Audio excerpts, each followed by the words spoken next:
ദേശീയ വിദ്യാഭ്യാസ നയത്തിന്റെ ഭാഗമായുള്ള PM ശ്രീ പദ്ധതിയിൽ കേരളവും ഒപ്പുവെച്ചു. സംസ്ഥാനത്തിന് വേണ്ടി വിദ്യാഭ്യാസ സെക്രട്ടറിയാണ് ഒപ്പുവെച്ചത്. ഇതോടെ 1500 കോടി രൂപ കേരളത്തിന് ലഭിക്കും. CPIയുടെ കടുത്ത എതിർപ്പ് മറികടന്നാണ് ഇടതു സർക്കാർ പദ്ധതിയിൽ ഒപ്പിട്ടത്. തീരുമാനം മുന്നണി മര്യാദകളുടെ ലംഘനമാണെന്നാണ് CPI സംസ്ഥാന സെക്രട്ടറി ബിനോയ് വിശ്വം പ്രതികരിച്ചത്. നാളെ ഉച്ചയ്ക്ക് അടിയന്തര സംസ്ഥാന സെക്രട്ടേറിയറ്റ് ഈ വിഷയം ചർച്ച ചെയ്യുമെന്നും ബിനോയ് വിശ്വം അറിയിച്ചു. വിവരങ്ങളുമായി MS വീണ ഒപ്പം ചേരും. വീണ, ഇതിപ്പോൾ എതിർപ്പുമായി തുടക്കം മുതൽ രംഗത്തുണ്ടായിരുന്നത് CPI ആണ്. CPM ആദ്യം എതിർപ്പറിയിച്ചെങ്കിലും ഒടുവിൽ വഴങ്ങിയിരിക്കുന്നു. ഒപ്പിട്ടതിൻ്റെ നേട്ടം സർക്കാരിനുണ്ടാകുമെങ്കിൽ CPIക്ക് അത് എത്രമാത്രം തിരിച്ചടിയാണ്? CPI എത്രമാത്രം അപ്രസക്തരാകുന്നു LDFൽ?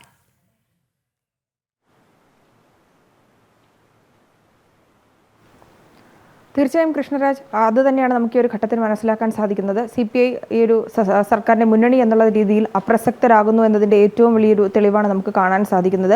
PM ശ്രീ പദ്ധതിയുമായി മുന്നോട്ട് പോകുമെന്ന് വിദ്യാഭ്യാസ മന്ത്രിയടക്കം നിലപാട് ഉറപ്പിച്ചിരുന്നു. കഴിഞ്ഞ ദിവസം നടന്ന മന്ത്രിസഭാ യോഗത്തിലടക്കം മന്ത്രിമാർ, അതായത് CPIയുടെ 2 മന്ത്രിമാർ ഇതുമായി ബന്ധപ്പെട്ടുള്ള നിലപാട് വ്യക്തമാക്കിയിരുന്നെങ്കിലും ഇതുമായി മുന്നോട്ട് പോകുമെന്നുള്ള PM ശ്രീ പദ്ധതി സംസ്ഥാനത്ത് നടപ്പാക്കുമെന്നുള്ള ഉറച്ച നിലപാട് തന്നെയാണ് സംസ്ഥാന മുഖ്യമന്ത്രിയും ഒപ്പം തന്നെ വിദ്യാഭ്യാസ മന്ത്രിയും കൈക്കൊണ്ടത്. ബിനോയ് വിശ്വം അടക്കം ഇതിനെ എതിർക്കുന്ന ഒരു നിലപാട് ഉണ്ടായത്. മന്ത്രിമാർക്കടക്കം ഇത്തരത്തിലുള്ള അംഗീകരിക്കാൻ കഴിയില്ല എന്നുള്ളൊരു നിലപാട് തന്നെയാണ് മന്ത്രിമാരടക്കം വ്യക്തമാക്കിയത്. അത് മാധ്യമങ്ങളോടടക്കം പ്രതികരിക്കുകയും ചെയ്തിരുന്നു. എന്നാൽ സംസ്ഥാന സർക്കാർ ഈ ഒരു നിലപാടിൽ ഉറച്ചു നിൽക്കുവാനുള്ള പ്രധാന കാരണം ഈ പദ്ധതിയുമായി ലഭിക്കേണ്ട ആനുകൂല്യങ്ങൾ, അത് വിദ്യാർത്ഥികൾക്കും രക്ഷിതാക്കൾക്കും ഉത്തമ ബോധ്യമുണ്ട്. ഇതിന്റെ ആനുകൂല്യങ്ങൾ എത്തരത്തിലാണ്, അതിന്റെ പ്രയോജനങ്ങൾ എത്തരത്തിലാണെന്ന് അവർ മനസ്സിലാക്കിയിരിക്കുന്നു. മാത്രമല്ല സംസ്ഥാന സർക്കാരിന് അത് കനത്ത തിരിച്ചടിയായിരിക്കുന്ന ഒരു സാഹചര്യം കൂടിയാണ്.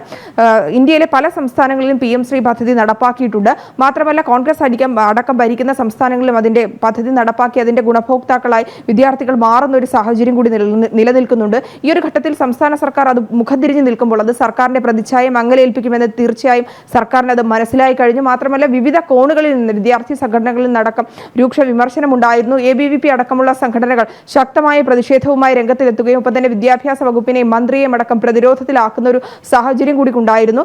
ഈ പദ്ധതി നടപ്പാക്കാതിരുന്നാൽ സർക്കാരിനെ അത് കൂടുതൽ പ്രതിരോധിതരാക്കുമെന്നൊരു തിരിച്ചറിവ് കൂടി വന്ന ഘട്ടത്തിലാണ് ഈ പദ്ധതിയുമായി മുന്നോട്ട് പോകാമെന്നുള്ളൊരു നിലപാട് വിദ്യാഭ്യാസ വകുപ്പും മുഖ്യമന്ത്രിയും സ്വീകരിച്ചത്. അതിൻ്റെ ഒരു അടിസ്ഥാനത്തിലാണ് CPMന്റെ എതിർപ്പ് വകവയ്ക്കാതെ തന്നെ സർക്കാർ ഇതുമായി മുമ്പോട്ട് പോകുന്നത്. ഇതുമായി ബന്ധപ്പെട്ട് കഴിഞ്ഞ ദിവസം അടക്കം നടന്ന മന്ത്രിസഭാ യോഗത്തിലടക്കം വിരുദ്ധ നിലപാട് CPIയുടെ മന്ത്രിമാരടക്കം സ്വീകരിക്കുകയും CPI സംസ്ഥാന നേതൃത്വം ഇതുമായി ബന്ധപ്പെട്ടുള്ള നിലപാട് ഇടതുപക്ഷ സർക്കാരിനെ അറിയിക്കുകയും ചെയ്തിരുന്നു. എന്നാൽ പദ്ധതിയുമായി മുന്നോട്ട് പോകുമെന്നൊരു നിലപാടിൽ ഉറച്ചു തന്നെയാണ് വിദ്യാഭ്യാസ വകുപ്പും മന്ത്രിയും തുടർന്നത്. ആ ഒരു ഘട്ടത്തിൽ തന്നെയാണ് ഇന്ന് ഇതുമായി ബന്ധപ്പെട്ടിട്ട് കേന്ദ്രവും സംസ്ഥാനവും തമ്മിലുള്ള ധാരണാപത്രത്തിൽ ഒപ്പിട്ടിരിക്കുന്നത്.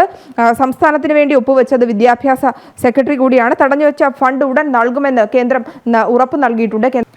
ഈ പദ്ധതിയുമായി ബന്ധപ്പെട്ടുള്ള ഒരു നിർണായക നടപടിക്രമങ്ങളിലേക്ക് തന്നെയാണ് വിദ്യാഭ്യാസ വകുപ്പും സംസ്ഥാന സർക്കാരും പോയിരിക്കുന്നത്. എന്നാൽ ഈ ഒരു വിഷയത്തിൽ ഉറച്ചു നിൽക്കുന്ന ഒരു നിലപാട് തന്നെ, ആ എതിർപ്പ് തുടരുമെന്നുള്ള പ്രതികരണം തന്നെയാണ് ബിനോയ് വിശ്വം നടത്തിയിരിക്കുന്നത്. എന്നാൽ മാധ്യമങ്ങളുമായി ക്യാമറയ്ക്ക് മുന്നിൽ വരാൻ തയ്യാറായിട്ടില്ല. ഇതുമായി ബന്ധപ്പെട്ട് അടുത്ത ദിവസം, അതായത് നാളെ ഉച്ചയ്ക്ക് സംസ്ഥാന സെക്രട്ടേറിയറ്റ് ചേരുമെന്നാണ് പറഞ്ഞിരിക്കുന്നത്. ഈ വിഷയവുമായി ബന്ധപ്പെട്ട് CPI എന്ത് നിലപാടാണ് സ്വീകരിക്കേണ്ടത്, അല്ലെങ്കിൽ നിലപാടിൽ മാറ്റം വരുത്തണോ, അത് ഉറച്ചു നിൽക്കണമോ, ഈ ഒരു നിലപാടിൽ ഉറച്ചു നിൽക്കണമോ എന്നുള്ള കാര്യങ്ങൾ വിശദമായി തന്നെ പരിശോധിക്കും. ഇപ്പോൾ പുറത്തു വരുന്ന വാർത്തകൾ സത്യമാണെങ്കിൽ സർക്കാർ ഇതിൽ ഒപ്പുവെച്ചിട്ടുണ്ടെങ്കിൽ അത് മുന്നണി മര്യാദകളുടെ ലംഘനമാണെന്നുള്ളൊരു വിമർശനം കൂടിയാണ് ഈ ഒരു ഘട്ടത്തിൽ ബിനോയ് വിശ്വം നമ്മളടക്കമുള്ള മാധ്യമങ്ങളോട് പ്രതികരിച്ചിരിക്കുന്നത്. എന്നാൽ ക്യാമറയ്ക്ക് മുന്നിൽ ഇന്ന് വരില്ല. നാളെ ഒരു ഇതുമായി ബന്ധപ്പെട്ടുള്ള ഔദ്യോഗികപരമായിട്ടുള്ള സംസ്ഥാന സെക്രട്ടറിയുടെ യോഗം കാണും. അതിനുശേഷമായിരിക്കും CPIയുടെ ഔദ്യോഗിക നേതൃത്വം കൈക്കൊണ്ട തീരുമാനം അത് മാധ്യമങ്ങൾക്ക് മുന്നിൽ പറയുക എന്നുള്ളതാണ്. എന്നാൽ അദ്ദേഹം ഇപ്പോൾ പ്രതികരിച്ചിരിക്കുന്നത് ഇത് മുന്നണി മര്യാദകളുടെ ലംഘനമാണെന്നുള്ളതാണ്. അതിൽ എതിർപ്പുണ്ടെന്നുള്ളൊരു നിലപാടിൽ CPI ഉറച്ചു നിൽക്കുന്നു എന്ന് വേണം ഈ ഒരു ഘട്ടത്തിൽ നമുക്ക് മനസ്സിലാക്കേണ്ടത്. മാത്രമല്ല ഇതുമായി ബന്ധപ്പെട്ട് സർക്കാരിനെ കൂടുതൽ പ്രതിരോധത്തിലാക്കുവാനുള്ള ശ്രമങ്ങളൊക്കെ നടത്തുന്നുണ്ടെങ്കിൽ പോലും സർക്കാർ ഈ പദ്ധതിയുമായി മുമ്പോട്ട് പോകുമെന്നുള്ള ഉറച്ച നിലപാടിലാണ്. ഈ പദ്ധതിയുമായി PM ശ്രീ നടപ്പാക്കുമ്പോൾ സംസ്ഥാനത്തിന് കിട്ടേണ്ട ആനുകൂല്യങ്ങളൊപ്പം തന്നെ വിദ്യാർത്ഥികൾക്ക് കിട്ടേണ്ട ഗുണങ്ങളെക്കുറിച്ചൊക്കെ സർക്കാർ വൈകിയാണെങ്കിലും അത് തിരിച്ചറിഞ്ഞു. അത് നടപ്പാക്കാതിരുന്നാൽ സർക്കാരിനെ കൂടുതൽ പ്രതിരോധത്തിലാക്കുമെന്നും ഒപ്പം തന്നെ സർക്കാരിന്റെ പ്രതിച്ഛായയ്ക്ക് അത് മങ്ങലേൽക്കുമെന്നുള്ള തിരിച്ചറിവിന്റെ അടിസ്ഥാനത്തിലാണ് പദ്ധതിയുമായി മുമ്പോട്ട് പോകാമെന്ന്, അവസാന വട്ടത്തിൽ മുൻപോട്ട് പോകാമെന്നുള്ളൊരു തീരുമാനത്തിലേക്ക് സംസ്ഥാന സർക്കാർ എത്തിയത്. ഒരു പക്ഷേ നാളെ ഇതുമായി ബന്ധപ്പെട്ടുള്ളൊരു സംസ്ഥാന സെക്രട്ടേറിയറ്റ് കഴിഞ്ഞതിന് ശേഷം CPI കൂടുതൽ നിലപാട് കടുപ്പിച്ചു കഴിഞ്ഞാൽ സംസ്ഥാന സർക്കാർ ഒരുപക്ഷേ ഈ പദ്ധതിയിൽ നിന്ന് പിന്തിരിയാമെന്നുള്ളൊരു ചിന്ത പോലും വന്നു കഴിഞ്ഞാൽ അത് നിയമപരമായി നേരിടേണ്ടി വരും.